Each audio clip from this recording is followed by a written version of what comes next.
Hello friends, आज हम लोग biological classification class 11th NCERT के हिसाब से देखेंगे। क्लास 11th इसलिए कि बाकी जो बुक्स हैं अगर आप हायर क्लास में जाएंगे तो वहाँ पर डिफरेंट तरह से है और भी ज़्यादा थोड़ा सा इलेबरेटेड हो जाता है।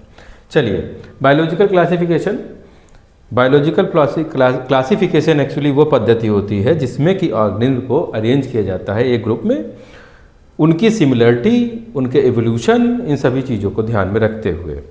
क्योंकि पृथ्वी पर लाखों की संख्या में स्पीसीज़ हैं, लाखों की उनकी जो प्रॉपर्टी होती है, फंक्शन होते हैं, डिफरेंट होते हैं, रिजेम्बलेंस उनका अलग अलग तरह का होता है, तो इनको हमें लोग को अलग अलग क्लासीफाई करना होता है जिससे कि हम उनको आइडेंटिफाई कर पाएँ कि वो हैं क्या बेसिकली। तो सबसे पहले जब क्लासिफिकेशन शुरू हुआ तो जो एवोल्यूशन ऑफ क्लासिफिकेशन की बात करें तो सबसे पहला क्लासिफिकेशन है जिसे आर्टिफिशियल क्लासिफिकेशन बोलते हैं। आर्टिफिशियल क्लासिफिकेशन वो होते हैं जिसमें एक या दो कैरेक्टर्स को साइज, शेप, कलर ये सब ले करके उसको आइडेंटिफाई कर दिया, तो इसको आर्टिफिशियल क्लासिफिकेशन बोला जाता है। ये सबसे पुरानी पद्धति है और ओल्डेस्ट मेथड है, और मगर ये जो है इजी होती है मगर इनएक्यूरेट होती है, इसमें बिल्कुल एग्जैक्ट बताना मुश्किल है।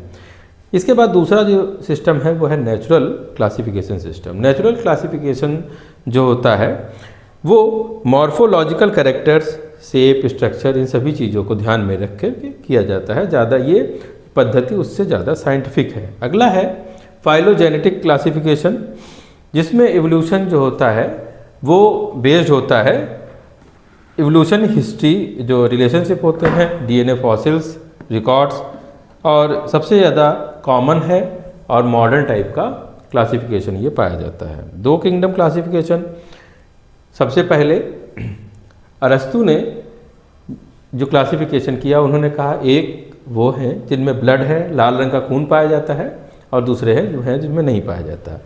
अगले आते हैं लीनियस ने बताया कि एक हैं जो कि प्लांट है जो कि अपना खाना खुद बना लेते हैं, और दूसरे हैं एनिमेलिया जो कि अपना खाना नहीं बना पाते। तो ऑटोट्रॉपिक हैं, अपना खाना को खुद बना लेते हैं, और स्टेशनरी ऑर्गेनिज्म हैं। एनिमल किंगडम वो है जो कि हेटरोट्रॉपिक है, कहीं ना कहीं पर प्लांट के ऊपर बेस्ड होते हैं। मगर इसमें बहुत सारी जो है कमियां थी। तो इसके बाद इसमें बहुत ज़्यादा कमियां इस प्रकार से थीं कि इसमें प्रोकैरियोटिक, यूकैरियोटिक की कोई बात नहीं कही गई, यूनिसेलुलर, मल्टीसेलुलर की बात नहीं कही गई, फंजाई और प्लांट में को डिफ्रेंशिएट नहीं किया गया, यूग्लिना लाइक ऑर्गेनिज्म के बारे में बात नहीं हुई, स्लाइम मोल्ड की बात नहीं हुई। इस तरह से क्या हुआ, ये इनकम्प्लीट क्लासिफिकेशन हुआ। अगला आता है आर.एच. विटेकर ने 1969 में एक क्लासिफिकेशन दिया जो कि 5 किंगडम क्लासिफिकेशन है। आपके जो सिलेबस में है वो यही क्लासिफिकेशन है, इसी को समझना है। तो पहला है, इसमें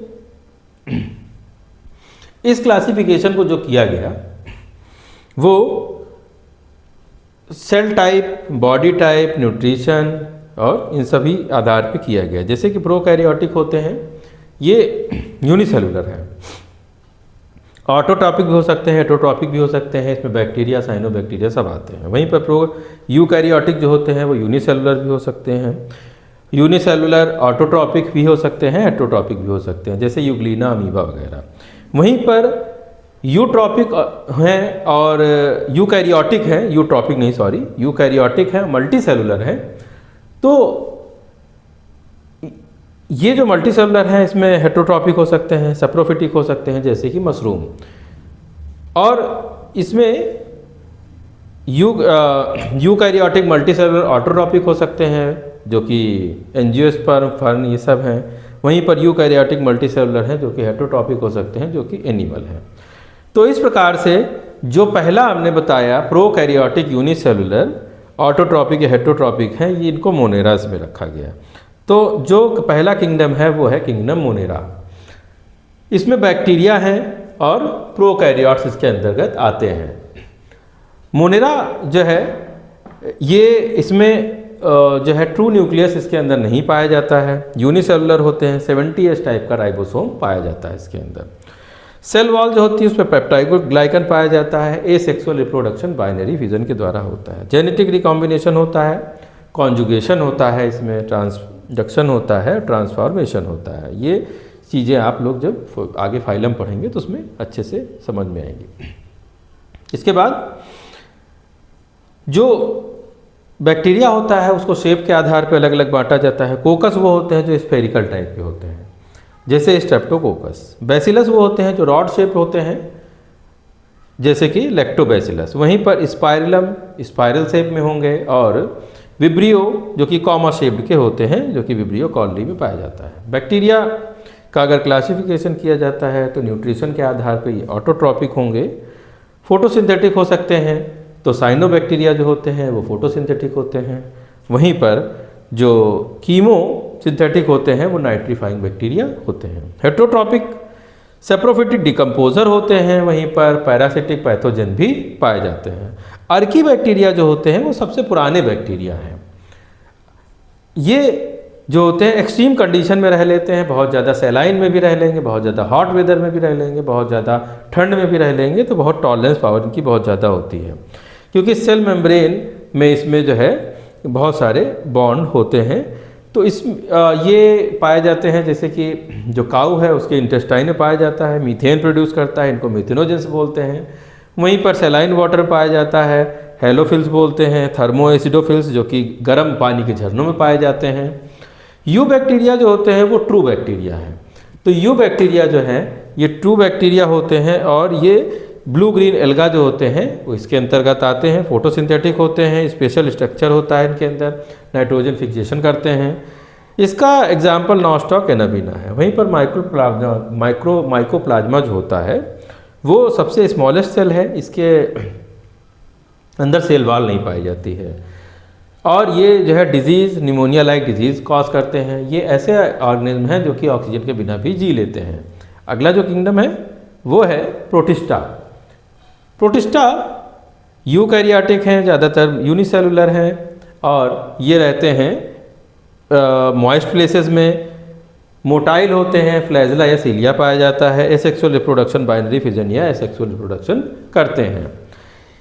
प्रोटिस्ट जो होते हैं इसमें इनको कई भागों में बांटा गया है। क्राइसोफाइट्स की बात करें तो ये फोटोसिंथेटिक हैं, एक्वेटिक हैं, सेल वॉल जो होती है बनी होती है सिलिका की। इसमें जो है डायटोमियस अर्थ जो होती है वो इससे फॉर्म करते हैं, बॉक्स लाइक स्ट्रक्चर होता है इसमें, और डायटम्स जो है ये कहलाते हैं। डाइनोफ्लैजलेट जो होते हैं वो मेराइन होते हैं, 2 फ्लैजला पाए जाते हैं, और सेल वॉल जो होती है सेलुलोज प्लेट की बनी होती है। इसका जो एग्जाम्पल होता है वो होता है गर्नुलॉक्स, जो कि कॉज करता है रेड टाइड को। अगला यूग्लिनॉइड्स हैं। यूग्लिनॉइड जो होते हैं वो यूग्लिना जो होता है इसका एग्जाम्पल है, और इसमें कोई सेल वॉल नहीं पाई जाती, इसके ऊपर पेलिकल का आवरण पाया जाता है। मिक्सोट्रॉपिक न्यूट्रिशन होता है, फोटोसिंथेटिक भी होते हैं और हेट्रोट्रॉपिक भी होते हैं। अगर धूप मिलेगी तो सन की लाइट होगी तो फोटोसिंथेसिस कर लेंगे, अदरवाइज ये जो है हेट्रोट्रॉपिक मोड पे आ जाते हैं। तो स्लाइम मोड अगले जो होते हैं वो सेप्रोफिटिक न्यूट्रिशन करते हैं, और प्लाज्मोडियम जो है इसके अंदर प्लाज्मोडियम जो होता है एग्रीगेटेड मास को प्लाज्मोडियम कहा जाता है, और ये स्पोर जो है जनरेट करते हैं। अगले हैं जो कि प्रोटोजोन्स हैं। प्रोटोजोन्स के बारे में हम लोग जानते हैं, बहुत तरह की जो बीमारियां होती हैं इसके द्वारा प्रोटोजोन्स के द्वारा फैलाई जाती हैं। इसमें अमीबॉइड होते हैं जो कि फ्रेश वाटर या मरीन वाटर पाए जाते हैं। स्यूडोपोडिया पाया जाता है जिसका एग्जाम्पल अमीबा है। वहीं पर फ्लैजलेट प्रोटोजोन्स है जो है वो फ्री लिविंग पैरासाइट हैं, जैसे कि ट्रिपेनोसोमा। सीलिएट होते हैं जिनमें सीलिया पाया जाता है, और इसका एग्जाम्पल होता है पैरामीशियम। वहीं पर जो स्पोरोजोन्स होते हैं वो सारे के सारे पैरासिटिक ही होते हैं। प्लाज्मोडियम, मलेरिया, ये सब जो है इसके एग्जाम्पल होते हैं। नेक्स्ट है फंजाई।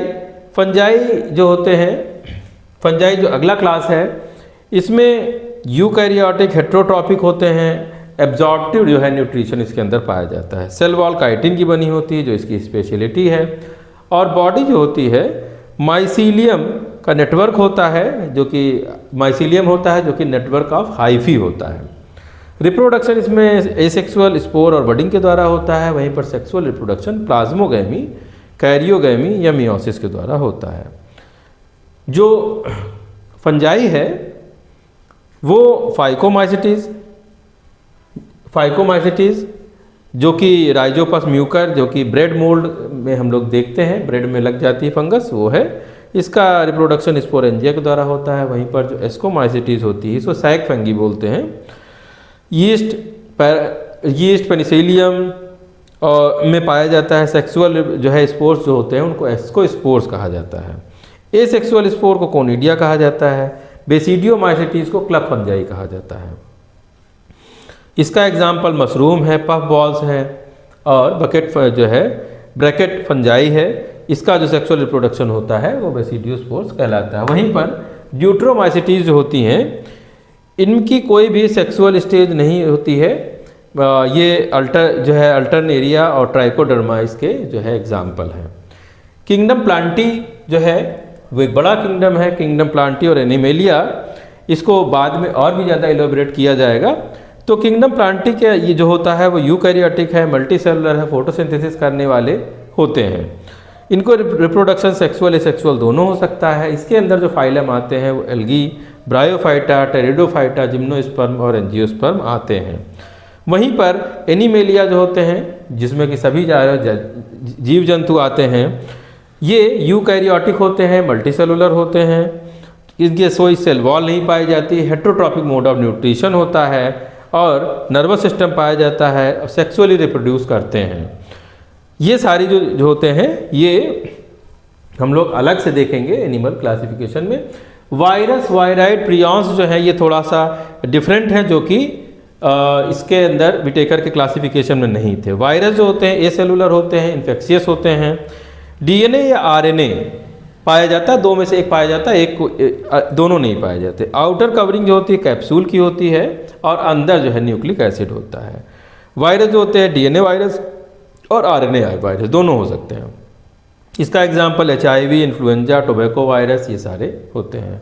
वायराइड जो होता है स्मॉलेस्ट सिंगल सर्कुलर आरएनए होता है, जिसमें कोई भी प्रोटीन की कवरिंग नहीं होती है। स्मॉलेस्ट होता है वायरस से और कॉज करता है प्लांट डिजीजेस को viroids. Potato spindle tuber wired इसका एग्जाम्पल है। वहीं पर लाइकेन जो होता है ये सिम्बायोटिक रिलेशन होता है। इसमें एल्गा और फंजाई एक साथ रहते हैं। एल्गा जो है खाना बनाता है और फंगस जो होता है शेल्टर देता है। और ये जो होते हैं लाइकेन जो होते हैं इंडिकेटर होते हैं पॉल्यूशन के, क्योंकि पॉल्यूटेड एरिया में ये ख़त्म हो जाते हैं। Thank you.